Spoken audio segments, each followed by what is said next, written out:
रात ढलती जाए पर मेरी तन्हाई कम ना हो। दिल रोए चुपके चुपके पर आंसुओं का शोर कम ना हो। When does every night feel colder without you? जैसे तुम्हारे जाने से मेरी सारी रूह जम सी गई हो।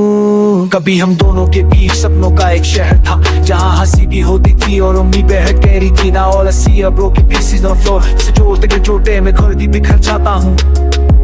मैंने हर तोड़ जैसे तुम पर नहीं जा पड़ गया। आज तुम कहीं और हो और ये दिल तन्हा पड़ गया। ये प्रोमन है द ट्रूथ्स, क्योंकि यादें वापस तो नहीं आती, बस दिल को फिर से रुलाती हैं। आज मेरी बस गली से गुजरता हूँ, जहाँ हम दोनों पहली बार बात की थी। And every chord whispers your name, पर मेरा सा भी मुझे छोड़कर कुछ कदम आगे बढ़ाता है।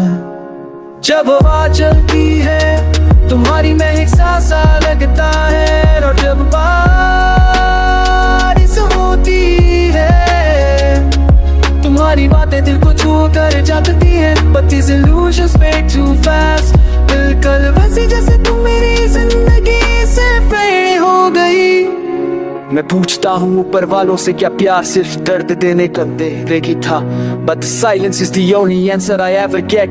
और वो खामोशी मेरे दिल को फिर से तोड़ देती है। रात की लैंप लाइट में मैं तुम्हारी तस्वीर देख, तस्वीर से तुम्हारी रो का एहसास नहीं मिलता। Your eyes used to hold my world, अब मैं सिर्फ गुमशुदा लम्हों की बचाए। मैं खुद से लड़ता हूँ हर रोज, अपने दिल को समझाता हूँ अब सब खत्म हो चुका, but my heart refuses, क्योंकि ये अभी तुम्हारा ही नाम पुकारता रहता है। ये रिश्ता कैसा था जो चाहते ये भी टूट गया। जैसे एक पतंग डोरी छोड़ी कर रास्ते में ही खो जाए। We had everything, ये somehow lost ourselves, so what बीच में घूम फिर still कभी जिंदगी। हर सुबह मैं उठकर सोचता हूँ शायद आज दर्द थोड़ा कम हो जाए, but mornings feel empty without your smile। और हर नई रोशनी मेरी पूरों को और गहरा कर जाती है। कभी सोचा था हम दोनों एक ही गीत के दो हिस्से, पर गीत